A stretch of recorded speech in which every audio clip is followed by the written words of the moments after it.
The thing is, when I originally played through A Realm Reborn, I kid you not, I reached level 5 or 6. I can't remember exactly the level where. So my first character was a gladiator, so I started in Uldar. Yeah. The cutscene where Thancred is introduced was the moment I was like, I'm done. I don't care anymore. Just skip. Yeah. I want to fight things. I want to experience how the game plays. That is actually a relatively reasonable take. So the way that I've gone about playing through the story on my alt is I would stream on it once a week, and I'd play for around 6 hours. I would just be playing through the MSQ. So like, imagine a new player that is just going full focus, main quest, only the mandatory stuff, the stuff that I need to do. And 6 hours a week, it didn't take me a year, but I think we finished and completed 6.4 after 9 or 10 months. Imagine being, a father with 2 children that Someone with a life. Exactly, someone with a life. And you only have like 1 day a week to play a bit. It is actually going to take you an extremely long time to experience the game. You might think a lot of people are saying there's not enough content in the game, but if you only had 6 hours a week, then the content that is already there is going to take you years to experience. Yeah. Your friendship and your trust has helped me to see new possibilities.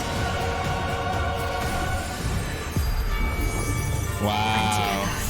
Our light can pierce blackest darkness. Hello, everybody, and welcome to Chocobo Radio number 18. We have a very, very great show for you today.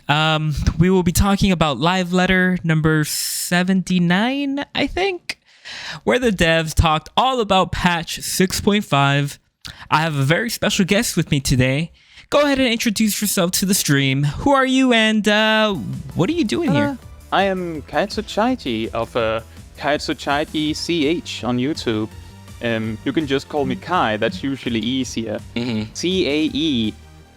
I usually make like a lot of Final Fantasy XIV guides. I stream a lot of very relaxing stuff, such as doing dailies with the community. I usually have this stream we call Tea Time, where I give advice to the community on how to play better by reviewing content that they have supplied me. Specifically that they have recorded themselves. And we discuss stuff, basically anything Final Fantasy XIV, or not even Final Fantasy XIV. It's pretty common we talk about other games on the Hangout streams. Yeah. This and that, but I make a lot of guides and discussion videos sometimes. That's the main bulk of it, I'd say. Awesome. So we just saw the patch 6.5 trailer, and I have a really, really important question that I want to ask you, Kai. Is Zero going to make it to 7.0? Because this has been a question that I have been asking myself since, 6.3? But the real question is she going to die, or is she going to survive at the end of 6.55? What do you think? I'm going to say that I have a feeling that she might not play a big part in the Dawn Trail story. Given these things she said at the end of the trailer, I feel like that is very intentionally put together in a way that it sounds like she's making like an ultimate sacrifice. I feel like there's a very, very high possibility that is intentionally a twist, that it isn't going to mean that she's going to die. And I imagine that the reason why we're going to stop seeing her much is because she's going to be too busy, being in her world. Yeah. Yeah. So I think she's not going to die, but she's going to exit the story proper. Yeah, does it bother you? Because, I've talked to a couple of people who always tell me how they hate the fact that this game is really afraid to kill off characters. And, we had a couple of deaths back in Heavensward, but other than that, I can't remember if there is any other deaths of a main character in game. Well, let's see. So, as far as I remember, in A Realm Reborn, if you pay attention, there's a lot of people that just get killed off randomly. Like if you're paying really close attention, you might think that that this was what inspired Game of Thrones or something. Right. They're dead. Like there's actually a lot of brutal topics that are confronted in A Realm Reborn. Yeah. Some that might even be unhealthy to talk about on Twitch. And they kind of moved away from that. And in Heavensward, they basically took one of the biggest pieces on the board and went, oops. And that has not been forgotten. In fact, we actually lost 2 pieces because, there's also our Lalafell. Oh, yeah. Yeah. So that's just 2 big ones, and they're not forgotten. So I feel like the reason why they're afraid of killing off characters is because if they kill off the character and people really liked that character, then they've closed a massive amount of stories. Yeah. Like the Vault killed off a huge amount of potential stories that I'm pretty sure people would have loved to have had. But if they suddenly went, oh, he's actually not dead, then what's the point, right? And I think the big thing is if someone actually does the, oh, I'm dying, then they're actually gone. Usually. I say usually, for some reason, they keep doing this thing where they go, oh, you stole her. Well, actually not. That's a great point. I don't know. Yeah. For me, they don't have to kill off characters for the story to be interesting.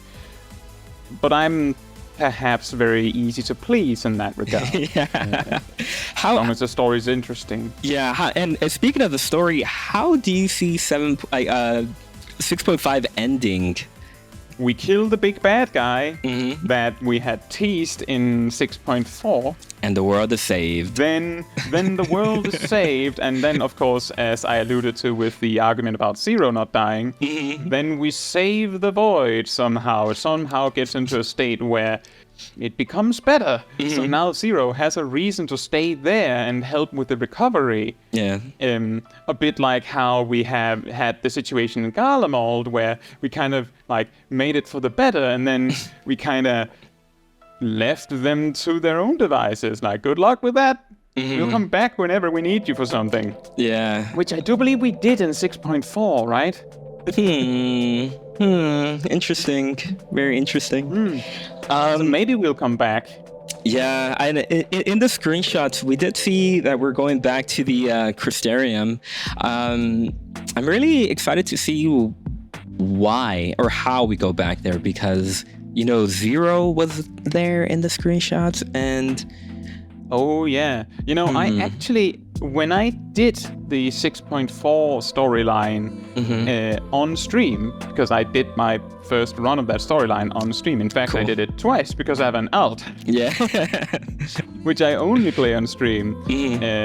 I'm pretty sure I said, it's very interesting that I believe in 6.3, or maybe it was just at the start of 6.4, Y'shtola was like, oh, getting back to the first is going to be extremely difficult. Right. I don't know how we're going to do that. And then at the end of 6.4, she's like, I actually have an idea. I'm onto something. Like, that was really quickly. Yeah. So I'm guessing Y'shtola finds a way to make a portal to the first. Yeah, I think that's really the only option here. 6.5 will be launching on October 3rd, which is fairly close in my opinion. I thought it was going to be in the end of October, but we're getting it right smack dab in the beginning of October. So if you haven't yet gotten everything you wanted from the Moogle event, go ahead and start grinding out, because you have a week to go, a week and a couple days to go. A week and a little bit, yeah. Yeah, so if you want to get those hairstyles or the mounts, you better start that now. Indeed. And if you need some advice, I have no less than 3 streams where I talk about it, how to Yes. on it quickly. Yes, you're a professional. This will be part 1 of 2 of MSQ. Like the second part of MSQ will be dropping in January, I believe, and we are getting a 3rd Alliance raid.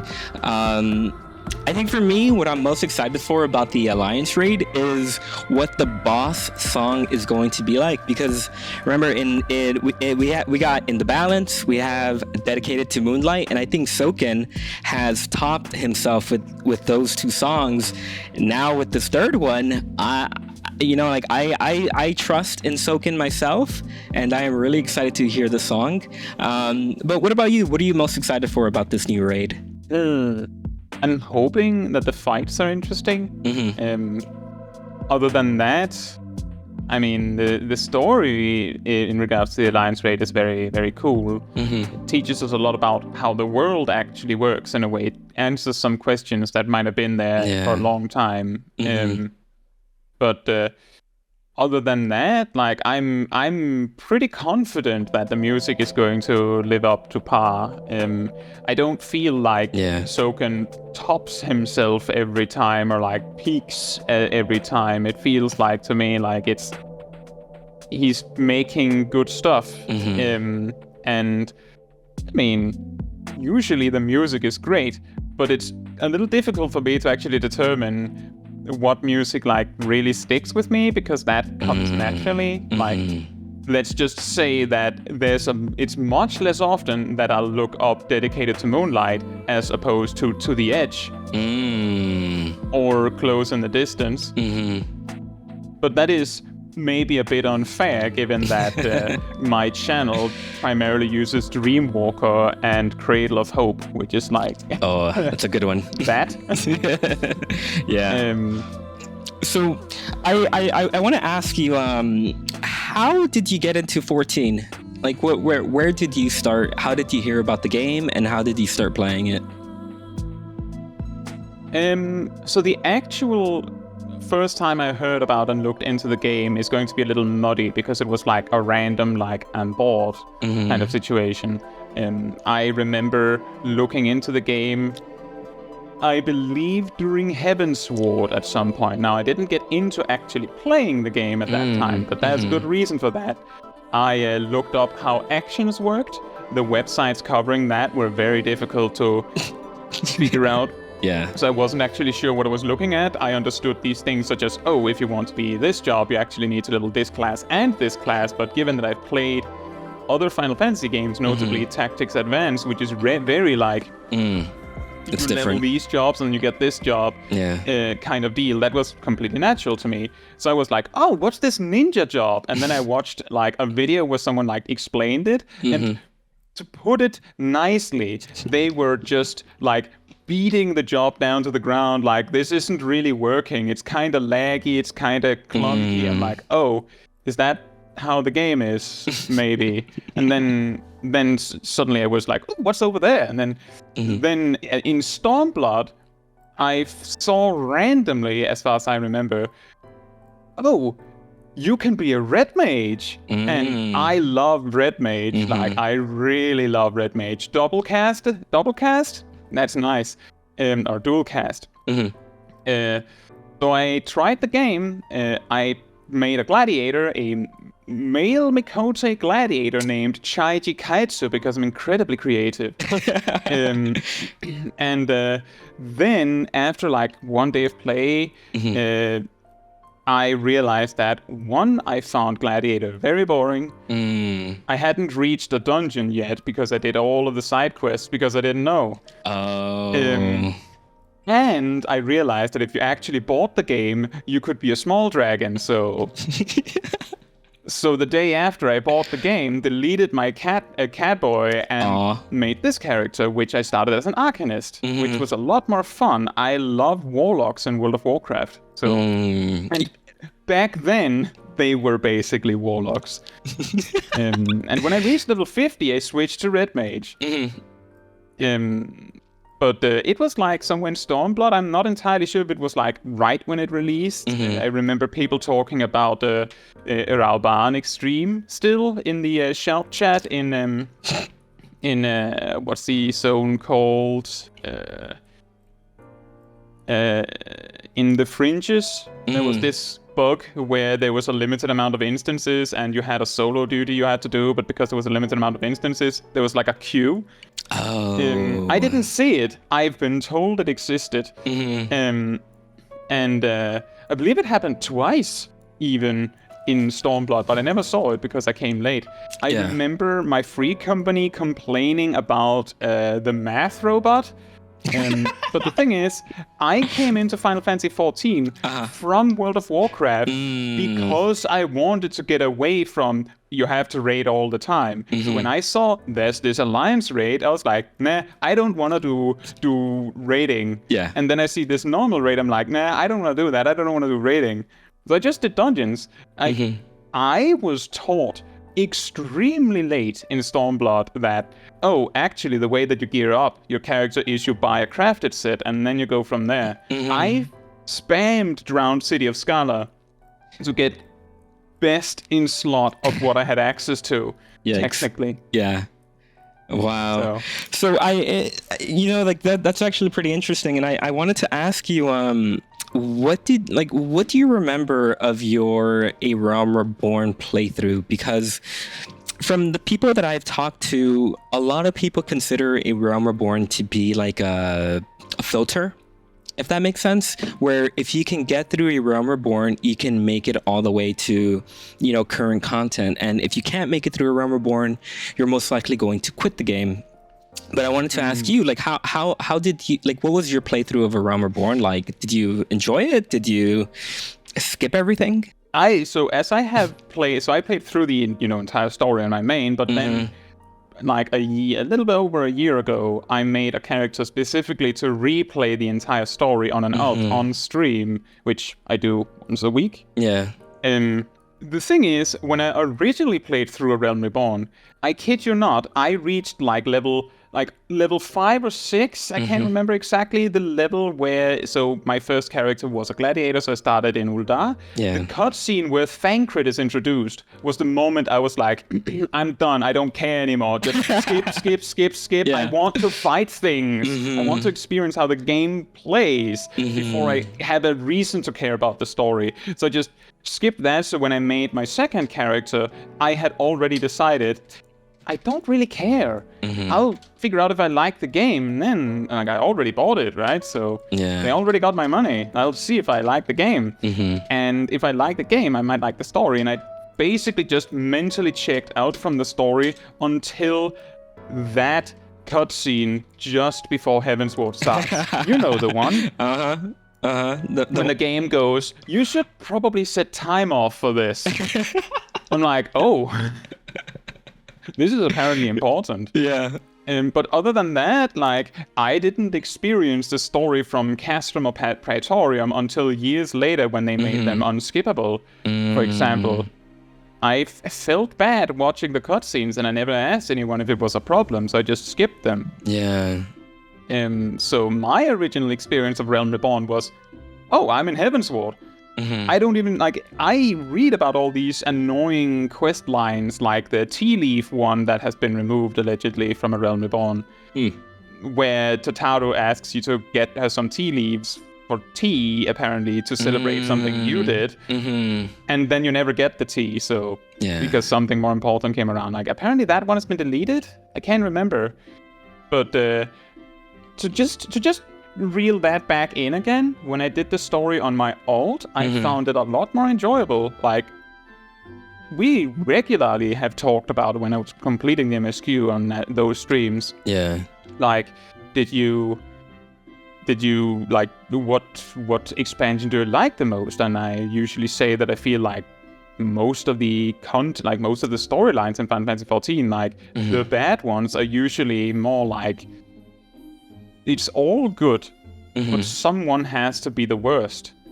Like if everyone is great, there still has to be someone that is at the bottom of the ladder. So that's kind of how I see it. Yeah, I think for me, I don't think there is any bad content or bad story. I think for me, my complaint has usually just been the way the pacing goes. I feel like the game tries to do a lot of build-up, and then they basically save the big moments towards like the end of that quest line. And I think like that has always been one of my main complaints, is that it just feels like it takes a little while for things to start popping off. And then when it does, it's, you know, it's like a really huge payoff. But I feel like there's like, even like with these post patches, I think 6.2 was a little bit weird because not a lot of big things happen until towards the end. And I think that has always been my complaint. But I don't think it's bad per se. Yeah. 6.2 was the Fell Court of Troya, right? Yes, I believe. Yeah. So the thing is, I feel with a big weakness, you could say, of A Realm Reborn, just an unfortunate reality, you could even say. Yeah. Is that in A Realm Reborn, most of the story is kinda because they're like setting up all the chess pieces, like, oh, there's the Asians, these are the Guardians, those are the baddies, these are the Primals, you know, those guys, and these are the good guys, like, put up all these stories, and then in Heavensward, they're still, like, placing up some stories, but they're actually, like, finishing some stuff, like, catch up on that thing with, Nanamo, and you save Rauban and all these things, like, and I believe the story with what's his name, the slobby guy. Yeah. He also gets kind of resolved, but the thing is that if a storyline's main purpose is to like introduce new chess pieces, then it's usually, I feel like, going to be very boring. And my friend is telling me, Aridel is telling me that it's Ilbert, of course. Right. Who's very sloppy. Slopper. So if the main purpose of a story is to set up the chess pieces, it almost feels like there's not really anything happening here. When they then take the chess pieces off the board, that's when stuff is happening. Like, for instance, the vault, where stuff got taken off the board, you could say. So the thing with Endwalker is that Endwalker's story just went like, oh, here's a big piece, and here's a big piece, and here's a big piece, and then someone comes into the room like, so are you going to add anything to that? What do you mean? What do you mean, add? So when they had finished the story the leveling story of Endwalker, it was like, all right, so what do we have left? Now what? Nothing. Well, they had some stories, like we had the thing with Ashtaya, which incidentally turned into something quite big. Yeah. But it means that one of the big weaknesses of Endwalker's post-game story, I feel, is, we kind of used everything. That's how I feel it, at least. Yeah. So I've been very lenient with the story. I think it's good. Yeah, it's fine. I think it was Zepla that made the argument that she believed that this entire Gobez and Isaiah storyline was supposed to be the post-trial storyline, and then they just sort of shoehorned it into the MSQ. And I do wonder if that is true or not. Oh, you mean like kind of like how Shadowburger story? Yeah, exactly. Oh, yeah. Yeah, that is actually an interesting point. That is something that I found weirdly missing in Endwalker. On the one hand, there's a lot of like each patch almost has both a dungeon and a trial, so it's no big deal, but it does feel like there's a little less stuff just because it's all on the main quest. Yeah. And there could be an optional trial series, but I mean, I've said for a while that I think it would be really nice if the expert roulette had like more than 2 dungeons. That would be pretty neat. Yeah. Like that. I'm pretty sure it had that in Stormblood, but maybe I remember that wrong. I'm pretty sure that I think you're right. there was a point where there was like 3 dungeons at least. Look, I'm not asking for much.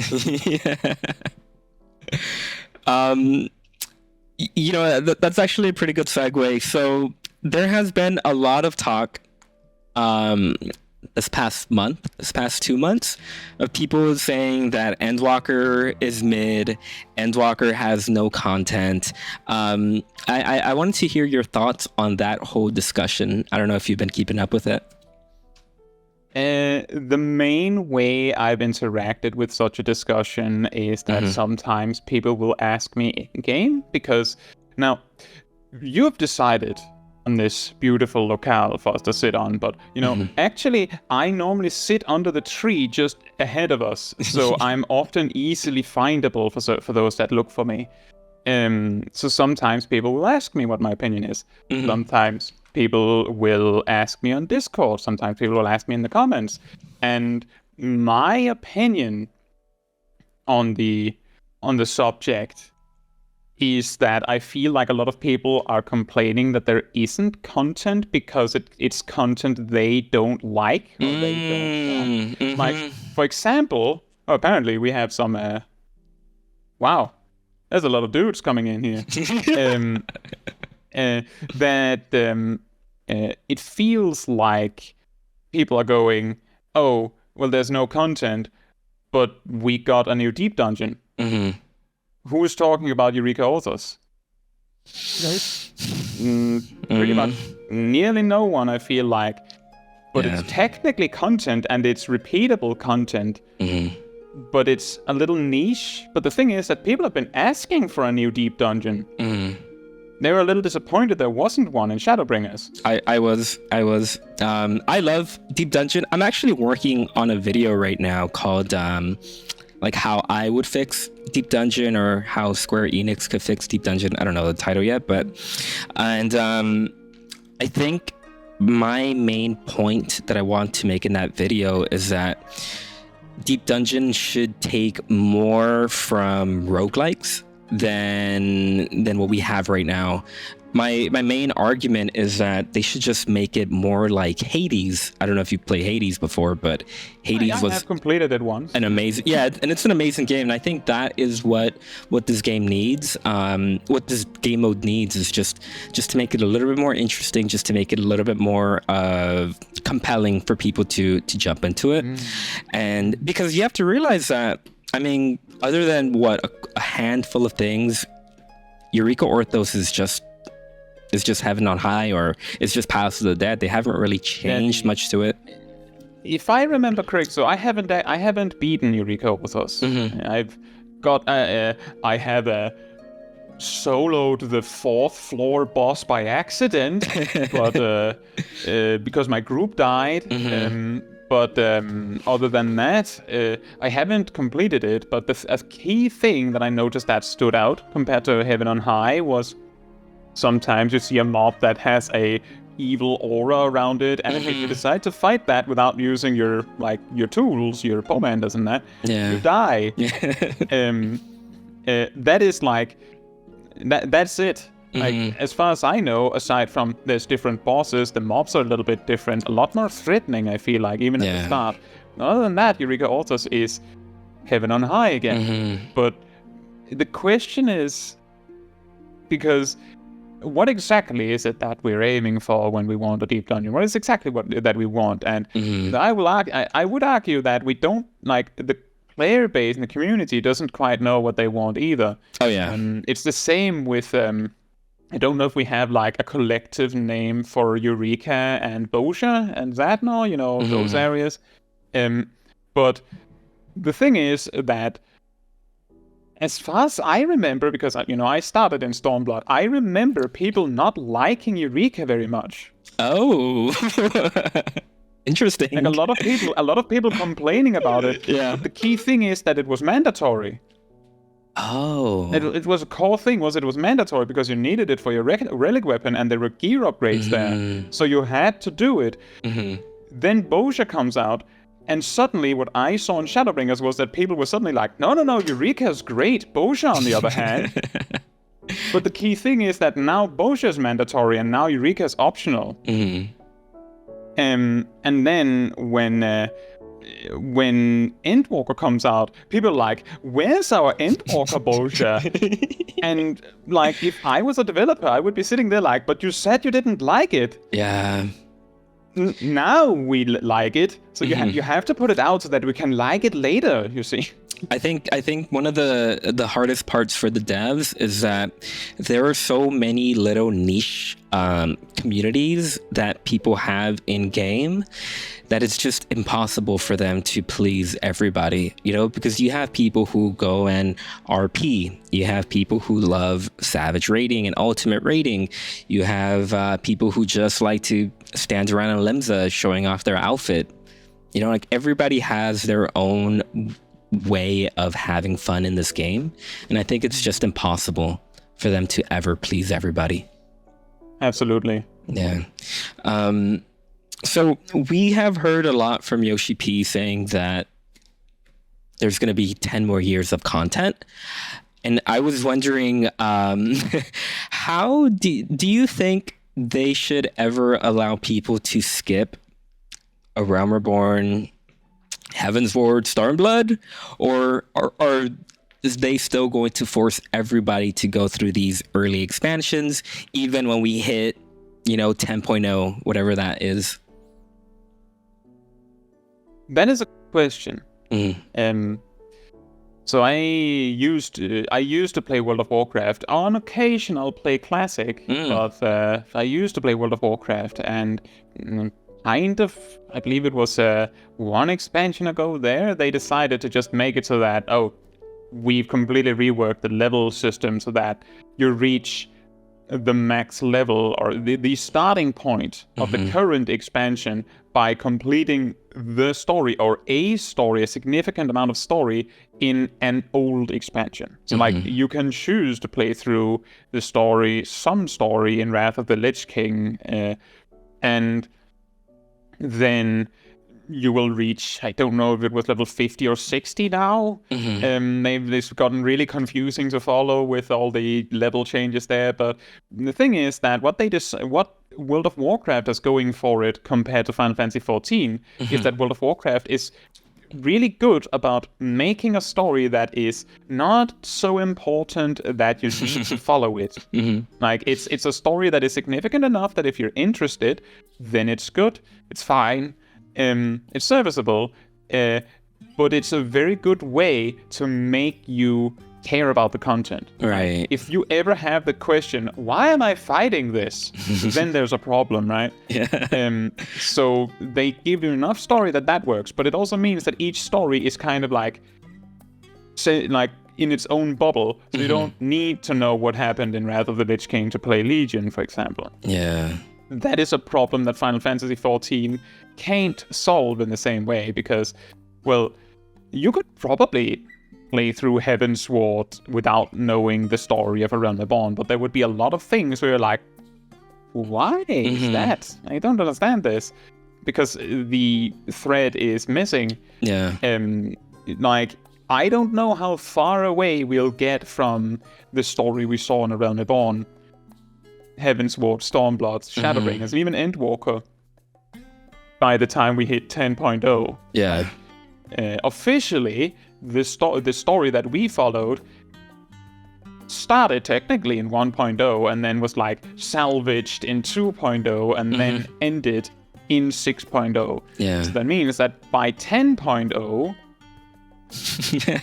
I'm pretty sure we will be just as far away from a Realm Reborn Yeah. as far away from where a Realm Reborn is now as Endwalker will be in 10.0. So maybe Dawn Trail will be presented in such a way where it kind of works with the story, that you can just start there.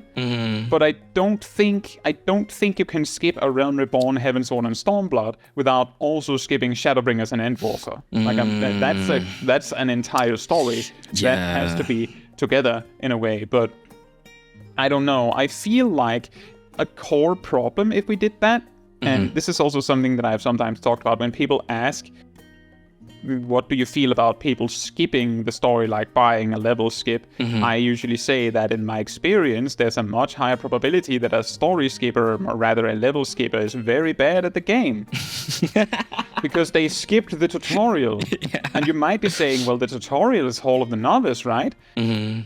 Not really. Actually, Sastasha is the tutorial of what a dungeon even is. And then you go on, and you learn all these mechanics. You learn what it means when the boss does this and does that. Like, often you'll see that if a mechanic that they have used since A Realm Reborn is used in Endwalker, they usually don't just do that. Like, they don't just do a donut AoE.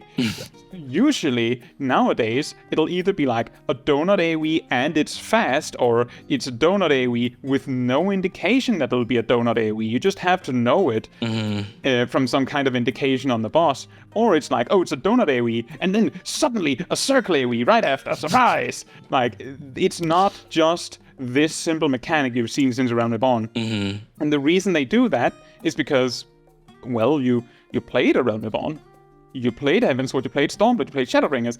By Endwalker, we can probably like step it up a notch. Like, I've actually been looking into some of the hardest AoE pulls recently, and a lot of those that I've been able to highlight is like Shadowbringers stuff. I know that's a difficult pull. That's also a difficult pull. There's also this one in Endwalker. And like, if you skip all of that learning, then you're just going to have a really tough time, I think. So, they might allow you to skip the story for free one day, but I think it's going to be, maybe it might be in 10.0. And if it is in 10.0, I could potentially imagine, if they have this plan, that they might already be setting like the first steps to do that with Dawn Trail, where they're starting with a kind of a new story.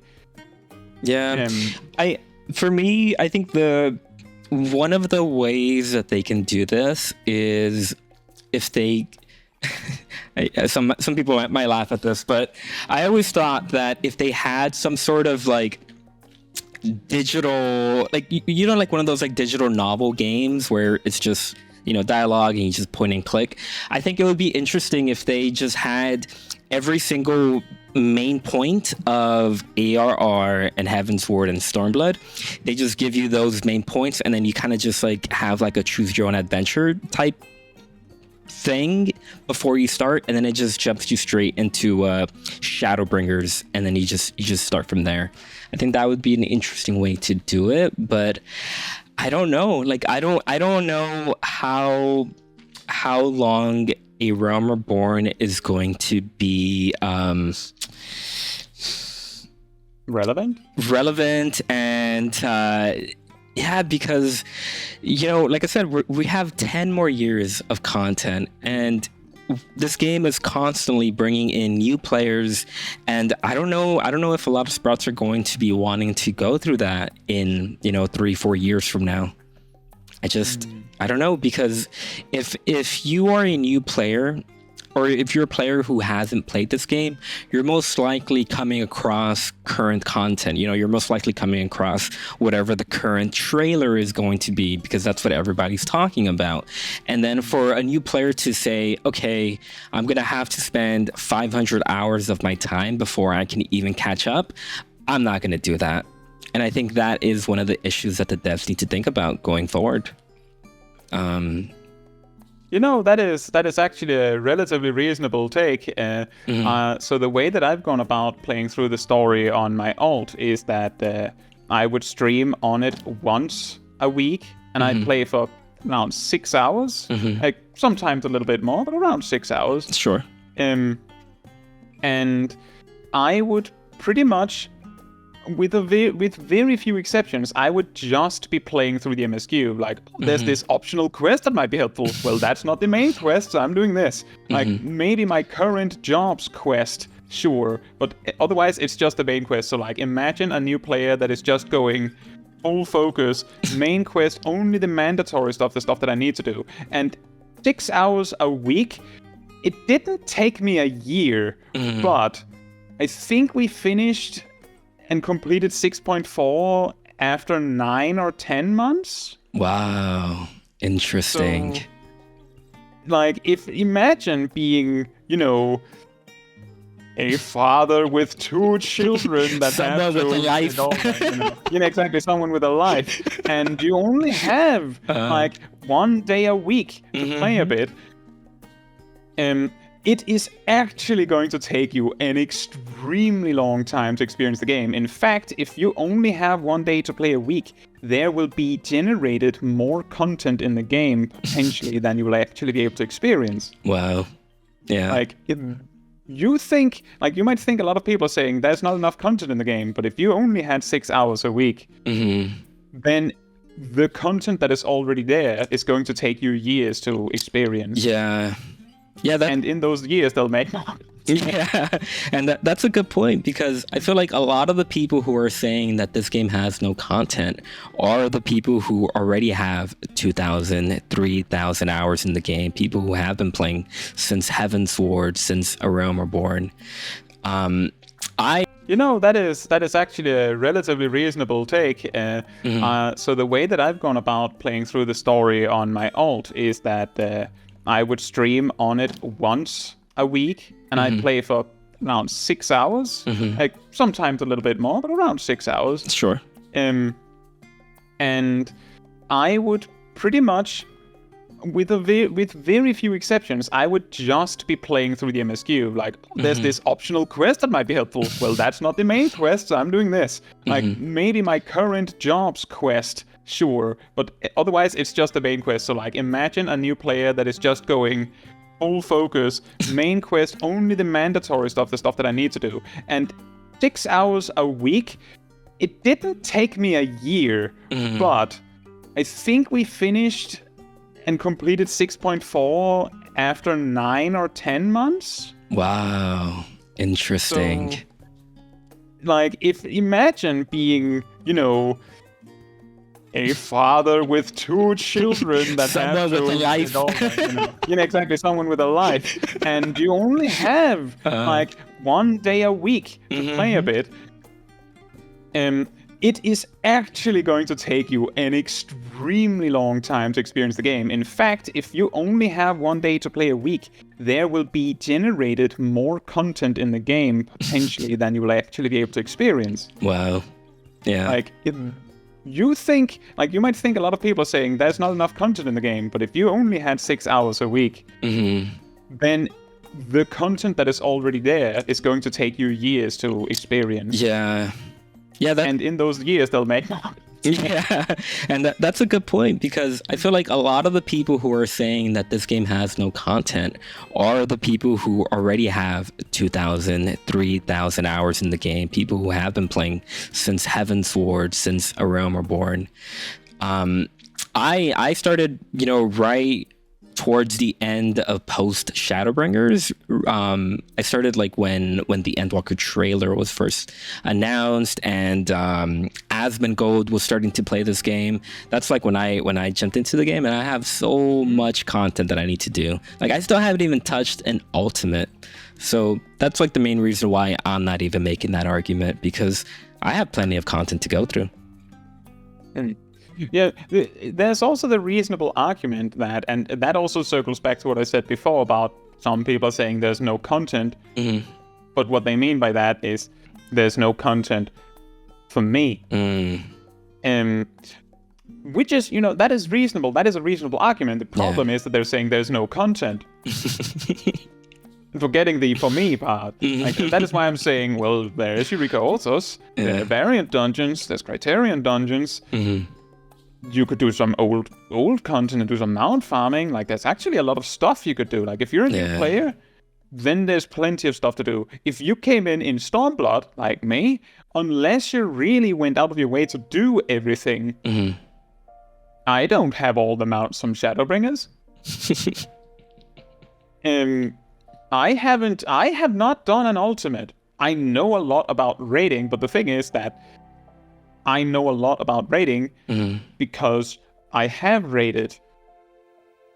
But the thing is that it's a very large time commitment to actually, Savage raid and do ultimates. And so what I focus on more, just in case someone then suddenly jumps in and like, haha, we got you. Kai is bad at the game. I spent my time researching, figuring out how to play the game well, like in general. Like, the thing is, and this is something that I've talked about multiple times before, when you see someone with like a legend title, they've beaten an ultimate, you will probably often assume that they're a lot better at the game. Like, you expect them to not fail mundane stuff in a dungeon. Right. But the thing is, if you have an ultimate title, that means you're really good at that dungeon, or that particular ultimate boss fight. You might not actually be good at the rest of the game. Like, hypothetically, it doesn't actually tell you anything about that person's skill at whatever job they're playing right now. Yeah. They might have gotten that ultimate title as a sage, but right now they're playing a paladin. So, and they're terrible at paladin. That's true. Do you think this game? Do you think gameplay in general needs an overhaul? Because I was watching your video of the of how the substats are pretty boring in the game, and I was just wondering, would you like to see like a general overhaul of the entire combat system, or how would you improve combat in this game? So, the thing is that many of those videos, for example, I've talked about the 2-minute burst is a thing in the game. Is that a problem? I've talked about are the substats in the game a problem? And the thing is that on the one hand, that's fine. That makes it more approachable. On the other hand, and this is like an argument that I've heard a lot of people talk about, is that when all of the stats are basically the same, except speed, of course, but most jobs hate speed nowadays. Then is there a point in having the stats? Couldn't we just have like, you just have a fixed crit chance and crit damage, and you just all jobs just have like a fixed direct hit chance, and we could just get rid of determination, and then gear just has vitality and primary attribute on it, and then more item level better. That, of course, removes the possibility of making builds, because despite everything, there are still builds, because there's at least 2 gear options. If you're like invest in slot gear, there's at least 2 options, except for rings, but I feel like I keep going back to except there's this one thing. So I feel like the problem for me with the stats is that it feels like the stats are trying to sound more interesting than they are. Personally, I read so far I read all of the comments on my videos so far, and if you check any of my videos, I'm pretty confident you cannot find a single comment that I have not responded to. Not a single one. So I've gotten a lot of responses. One really good argument for why boring stats is a good thing is that makes it really easy to balance the game so that all jobs are viable. That makes it really easy for a player that doesn't understand stats very well to still be able to participate. They don't have to understand how things work. The counter-argument to that is most people just look up the best build anyway. So they don't need to make it easy for them. Like, they'll just grab the best build anyway. The counter-argument to that is, of course, what's the point of having interesting stats when people are just going to look up the best build anyway? Which is a fair point. I've I'm not a big MMO guy. Like, this is the first MMO that I have ever played, and you know, I love this game. I think it's my favorite game of all time. But one of the things that I have always wished for, and I know a lot of MMO heads will probably laugh at this, but I do kind of wish this game had a little bit more interesting gear and interesting weapons. Like, I love when the games have like legendary weapons, or you know, like rare or like extremely rare weapons. I love when games have like different like interesting attributes to like a weapon. Like, for example, in Borderlands, where you can have a gun that can freeze someone, you can have a gun that, you know, causes like poison damage or fire damage. Like, I've always wanted something like that in this game, but the argument that I always hear is that it would make raiding and like almost impossible, or it would make it very difficult to balance around that. And I guess like my opinion on that has always just been, I have no issues with keeping raiding, like Savage raiding, Ultimate raiding, keeping it pure, keeping it how it is right now. My only wish is that they would overhaul the combat system when it comes to the overworld, when it comes to even dungeons, and just normal trials. Like, I think they could just make it a little bit more interesting for those, and keep Savage raiding pure, because I can see the draw of where Savage raiding comes from, and I don't want them to touch that at all. I just wish the base game, the easy content, the normal content was just a little bit more interesting and a little bit more fun. Because, I mean, let's be honest, nobody goes into a dungeon thinking, you know, like thinking of it as like a Savage raid where people are thinking about their rotations, thinking about their parse, thinking about how much damage they're doing. I feel like for the most part, most people kind of just go through dungeons as like a way to level, a way to get gear or glam.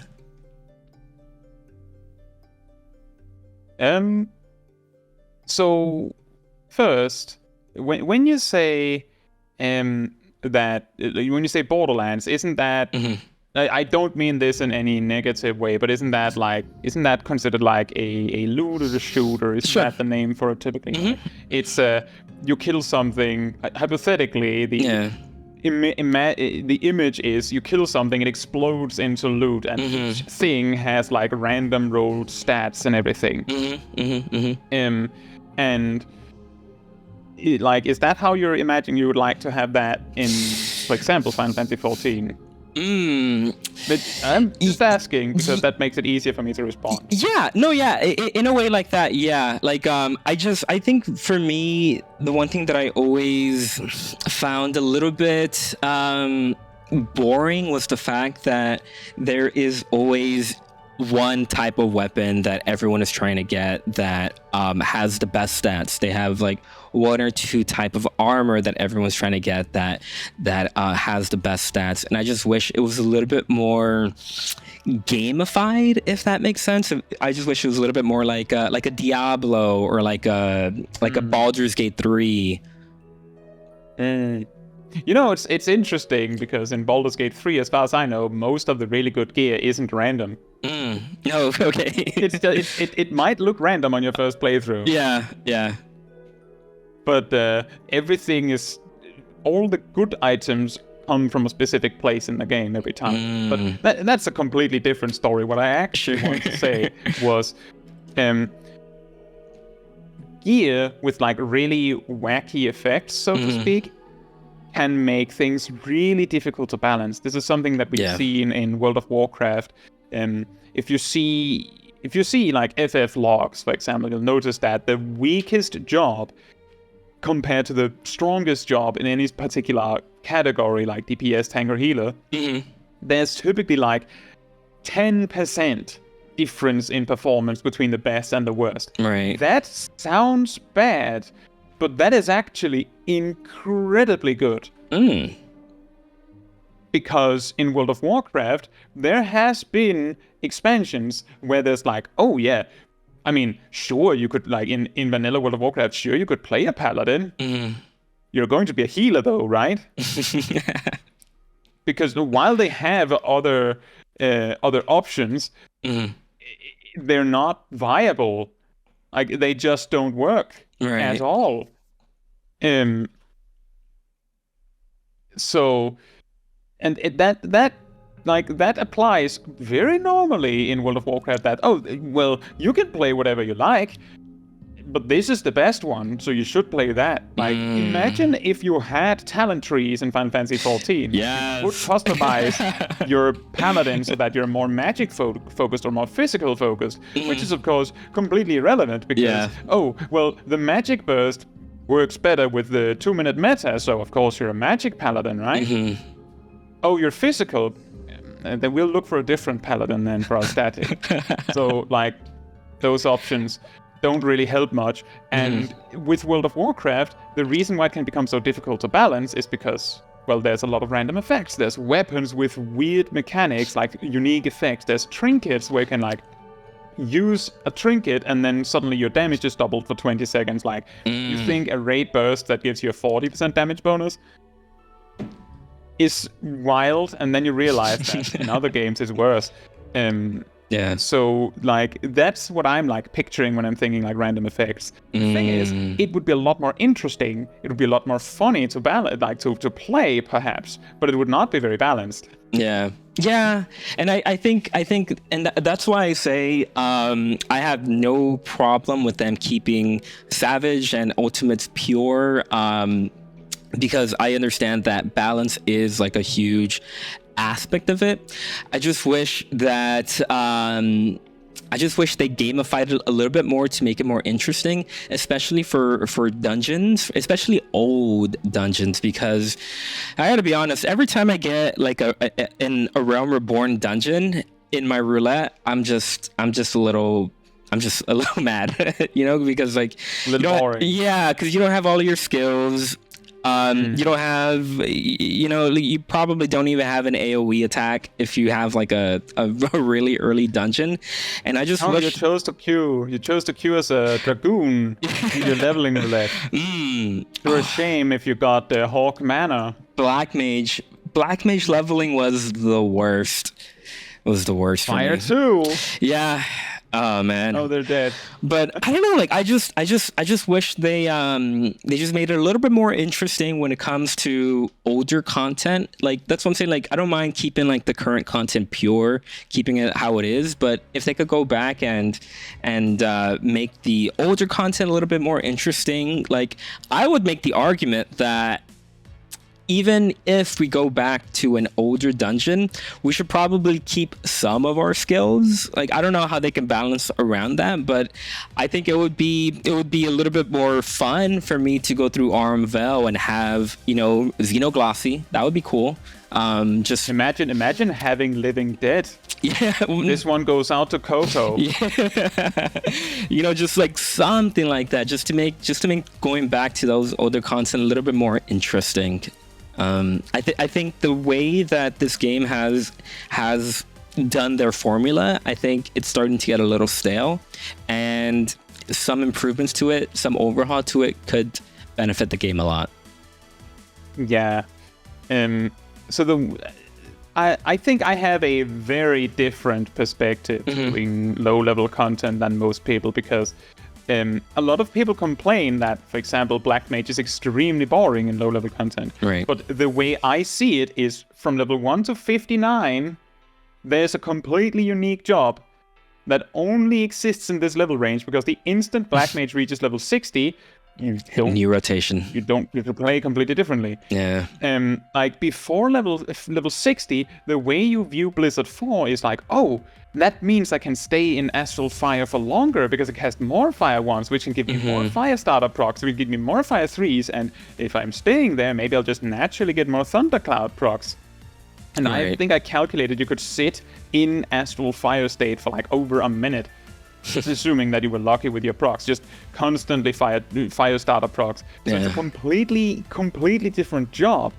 And some jobs feel the same in low level, where it's like they're very unique. Before Machinist's rework in Shadowbringers, something that I remember I hated about Machinist was, so I really liked Machinist before they got Wildfire. which is a little bit of a problem when I believe they got Wildfire at like level 35 or 45, even back in Stormblood. Yeah. But the reason why I liked it was because before you got Wildfire, you kind of used your abilities as they fit, and you just like had like a free-flowing rotation where like, there was this ammo system and stuff. Like if you think you said you started doing like around Asmongold's time, so that was significantly after they reworked. But imagine the dancer rotation where there's like the 50% chance and the 50% chance. The machinist had it first. Oh.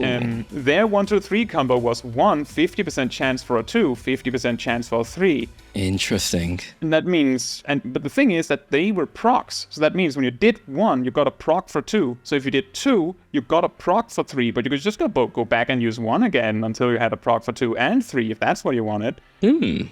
And your ammunition guaranteed these procs, among other things. Yeah. So you could use these procs to like line up a burst.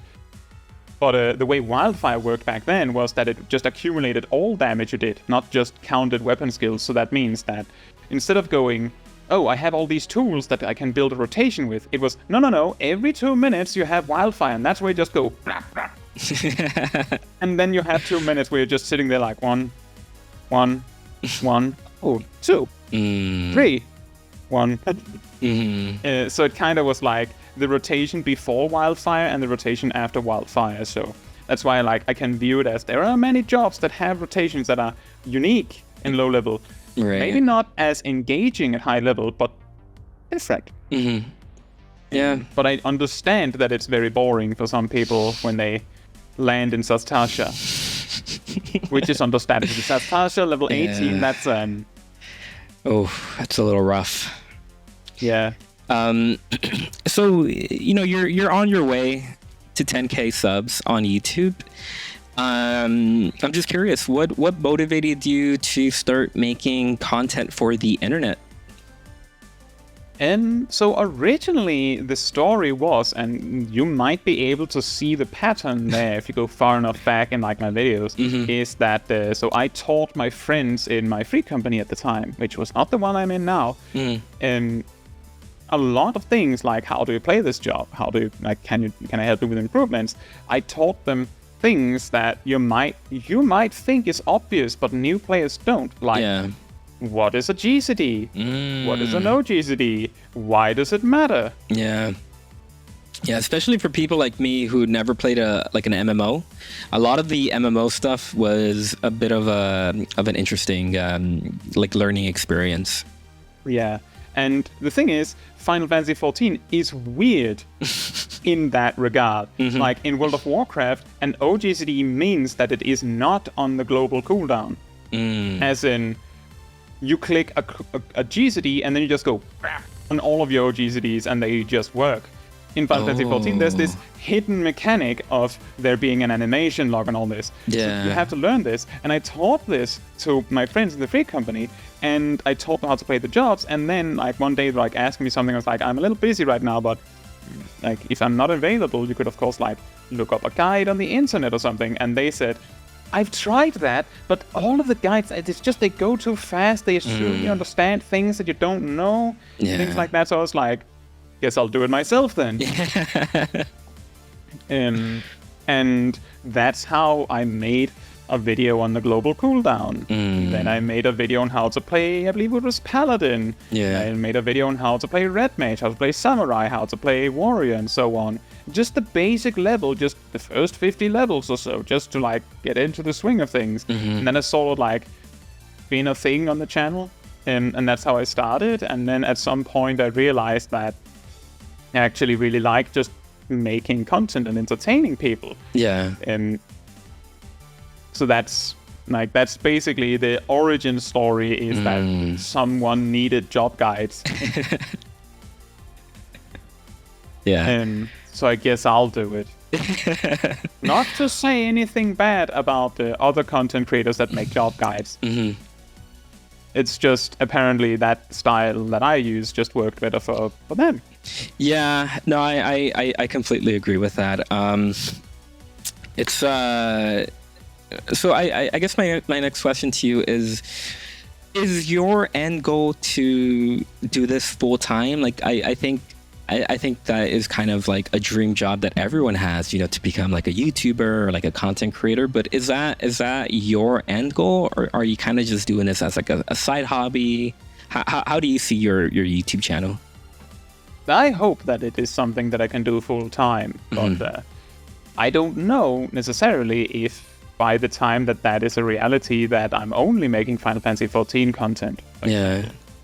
Yeah, because even the 14 community on YouTube is sort of weird because, you know, like there are some videos that can do massive numbers, you know, like hundreds of thousands of views. And there are some videos that I see that are put out there by even like big, you know, content creators that only get like a handful, like a couple thousand views. And it's always interesting for me to see that this community is just so weird when it comes to YouTube that I don't entirely know what makes like a good Final Fantasy YouTube channel. And I kind of wanted to get your take on this. Like, how do you see the community on YouTube and how, you know, some of your videos do compared to like your high views versus like your low views? How do you see that? Well, an interesting thing that I've randomly mentioned every now and then is that so the way that I go about making videos is like I write up like video titles, video ideas that are like the title internally on my notes is a lot more literal, like this video is about that, this video is about this. And often when I make a video title where I'm like, that's dumb, who would watch that? Those are the ones that like kind of take off. And the ones where I'm like, that's a good idea, people will love this. Those are the ones that are either like just or do incredibly well. Like I'll say that the what qualifies as a spoiler was one that was like, that's a little silly, but I think I can make it work. Yeah. Meanwhile, my leveling guide from last year was like, that's dumb. Who needs a leveling guide? There's so many leveling guides. Why would anyone need another one? Yeah. Like, To the moon. That is still my most watched video. Yeah. When you get like a viral video like that, what is that like for you in real life? Like, are you know, talking to your friends about it, to your families, or do you kind of just have your YouTube channel just for yourself? Like, is it just like something that you only really talk about to yourself, or do you take this like IRL to like people that you know? The thing is that I might mention it to some of my closest friends. Oh yeah, this video is really taking off. Or if it's like, it makes sense in context, I might be like, oh, there was this video that I posted a while back. It was actually really good. Yeah. But if I don't check if a video is doing well, then I know my mom is, because she'll tell me. She'll say, wow, this is going really well. Yeah. But the reason why I don't really bring it up is because, well, that is obviously like crazy talk, but it almost feels like whenever I'm like, oh, this video is doing really well, it's like the next time I check on YouTube, it's just like, algorithm just gone, I don't want to play with you anymore. You said something, you called attention to it, now you ruined it. So I don't bring it up. I try to not bring it up because this like superstition. Obviously it's not like that, but yeah, that's like kind of what like drives me, just not bring this. It's also because if I do that, like, it might feel like every time I talk with a friend, I'm just like, oh yeah, there was this thing on YouTube, can we talk about me again? And I know exactly how you feel. When I'm streaming, for example, to some degree, it's me for 6 hours talking about what I think and how I feel and who I am. So when someone else wants to talk about something, I feel like it might be a little self-centered to be like, oh yes, perfect, more time to talk about me. Yeah. Yes. I understand 100%. So, no offense to anyone. It's just the whole thing with the stream is like, part of it is like the personality itself. So people are coming, asking questions. Like, I think, and again, you can always ask me on stream. But I think I've talked about the subject of what is my favorite job in Final Fantasy XIV dozens of times. It's a significant question. The best part of it is I usually answer it differently every time. So it might be something you might have to ask me about regularly, just to be up in the news. Yeah, no, I get it. Yeah, it's interesting for me because no one that I know in real life plays this game. So whenever I do have like a friend or two that jumps into my stream, I feel a little self-conscious. I don't know if self-conscious is like the right word, but yeah, because I know that they have no interest in the game, that I don't necessarily know how to engage with that, if that makes sense. Well, I have at least one friend, at least one, who sometimes jumps into my streams, who I know has tried the game, hated it, and the art style, but he still hops into the stream and like has fun with it, like talks about what's happened, like what I'm talking about on the stream or what's happening on screen, because like he can look past the game he doesn't like and go like, well, this is kind of funny what we're looking at right now, what's happening right now is quite entertaining, so I can deal with that. So I suppose it depends on who the friend is. Like, sure, I thought I had no friends in real life that played Final Fantasy XIV, but then a friend that I knew from a while back randomly started showing up in my streams, and sometimes he would, like, on streams where I'm at my house in the game, he would show up at my house. Oh, that's cool. He has also made some of the art that I use on the Discord server that I have, like a laughing emote and a emote or a sticker of my alt bobbing to side to side. And that was something like, I didn't say, oh, can you make me this? It was just, oh, I felt like drawing this, so there you go. What do you consider a successful video for you when it comes to views?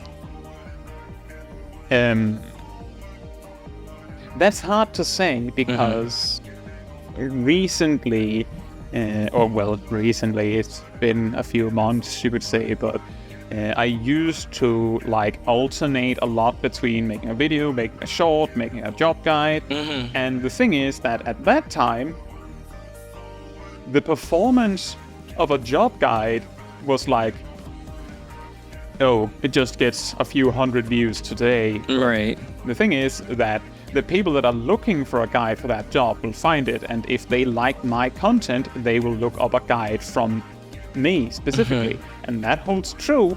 I have job guides that performed terribly poorly on release, that then the job guides, like, well, people go, oh, let me see, I need a job guide for this job. Let me just write Kaitsu machinist or something, and then they find my guide specifically, and that means that while they don't get a lot of views, they still get views today. So that's like one measure. Shorts are like a completely different universe. I don't know if you've tried making a lot of shorts, but in my experience, what happens if you put out a good short, it makes like this cascading effect through multiple of your other shorts, because they're like, oh, I want to watch more shorts from this guy. But my experience with shorts, which is part of the reason why I moved a little bit away from it, is that it can both end up taking the focus away from the videos, and more importantly, some of the most toxic comments I've gotten on any of the content I posted, most of it is like completely concentrated in my shorts. And part of the problem is that you don't have time to both explain the thing you're trying to explain and also like give a good argument for it, or explain it in enough detail that you can defend yourself. So often they'll be like, oh, this isn't correct because this and that you didn't mention. I'm sitting there like, I had 1 minute, buddy. That's crazy. So that's like a separate comparison. But when I post a video, I typically view the success of it based on how it ranks compared to the other recent videos. Like, for example, you might get the impression that I said that the what qualifies as a spoiler was a little bit poor performance, but that is probably more so because I've posted a handful of videos about stats that did extremely well. Yeah. But you never know when a video actually takes off. I made a video about Tenacity that happened to release on like 2 hours before Dawn Trail was announced. So what happened was that a lot of people who was waiting for like stuff to happen was like, oh, I guess I can watch this. So it had like this explosion, and then when the trailer came on, it just went like and then a few days later it exploded again because people were like, oh right, there's other things than the fan fest. And then a bunch of people were interested in the video, so like it exploded again. So I don't know if a video I put out today becomes relevant later. So for me, the reason why I care a little bit about a video getting like at least a few thousand views when it lands is if you look up, say, what is your main job? I would say it's warrior. Okay, if you look up, hypothetically, you don't do it now. If you looked up a warrior guide and you saw my guide, which I know is good, and someone else's guide, and their guide has 100 times more views than mine, you're probably not watching my guide. And furthermore, YouTube is probably going to place their guide up here, and mine, like, there's going to be like actually like 4 or 5 guides before mine shows up, if it even does. Of course. So by getting like those few thousand views, hopefully getting the click rate a little high, content creator nerd stuff, blah blah, then you might have a better chance of a video taking off. Part of the problem is that a lot of content that people like actually want to have available is content that they want to have available when they want to see it, as opposed to when it is posted. Yeah. Like, for example, when do you need a warrior guide for level 1 to 90 or level 1 to 50 or level 50 to 90? When you're in that level range, of course. Yeah. Or when you're trying to learn warrior. Not when I post it. That's true. That's a good point. An interesting aspect to that is, I have 2 good examples of this. The first one is, the first time I made a guide about the global cooldown, that was my first video. Obviously, it might have 1,000 views. I'm pretty sure it just has a few hundred. It's not the best version of that I have anymore. Yeah. But then I made a video about 10 mechanics in Final Fantasy 14, and then I just front-loaded the first 4 or 5 minutes as everything about the GCD. The thing is, if you don't know what the GCD is, you don't know that you need this video. Yeah. And if you know what the GCD is, you don't need this video, probably. But if I make a video with 10 things that you might not know, and the first one happens to be the GCD, and you happen to not know it, then I've tricked you into learning something new. Because I made you watch something you didn't even know you needed. I've sold you the thing you didn't know you needed. Yeah, that's one thing that I know about the algorithm, is that for whatever reason, people really enjoy like top 10 videos, top 5 videos. So I think I'm gonna start leaning into that a little bit more. Yeah, I have a good friend that said the same thing, that we talked about the same thing, that part of the reason is that YouTube's algorithm really likes a little longer videos, like not hours long, but over 10 minutes preferably. But if you see a video about one thing that is 20 minutes long, that can seem a little daunting. Like, oh, that's a lot of time that I have to like focus on it so that I don't like miss anything. I don't get it if I like tune out in the middle of it. You get a video that says 10 things and it's 15 minutes, and you're like, well, on average, it's 10 times 2 minutes or something like that. I can probably I can just tune out if there's something I don't care about, and then I can just come back in if there's something interesting. So I think that might be it. Case in point, it's actually pretty funny because I used to make videos that were very concentrated because it's like people don't want to spend 30 minutes being told how things work. So I made a video about all of the stats in Final Fantasy 14. You may have seen that I have videos on all of the stats in Final Fantasy 14. I have, for those like the really old old viewers of the channel, or those that like dig deep, I have a video on all of them. It's like 9 minutes. I also have a video just about crit, which is like 12 minutes, I think. And a video about tenacity, which is like 14 or 15.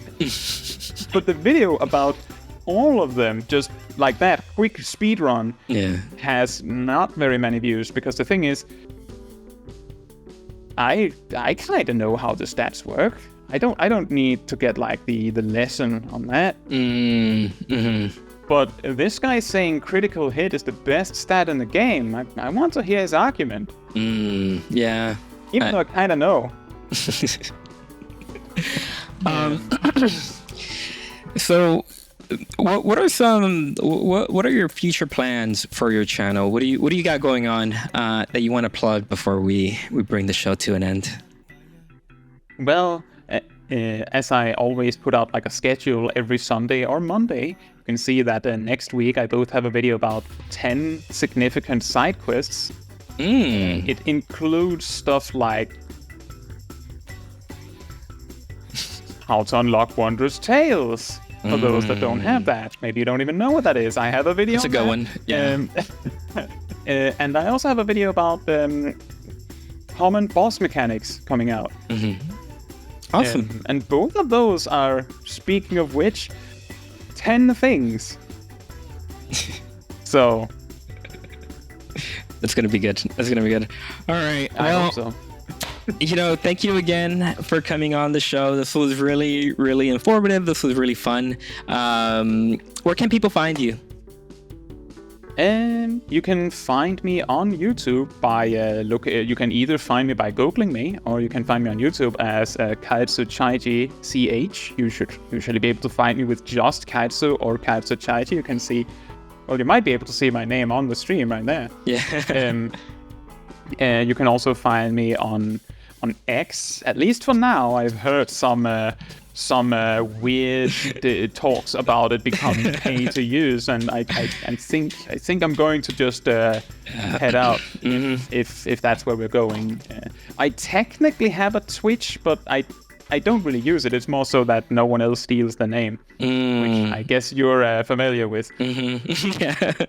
So I just yoinked the name before anyone else could, but you can find me as Kaitsu Chaiji or Kaitsu Chaiji CH.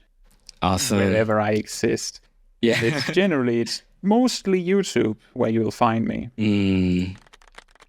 All right. Well, thank you again for coming on. Thank you again to Twitch chat, TikTok chat, and I will see you all on the next one.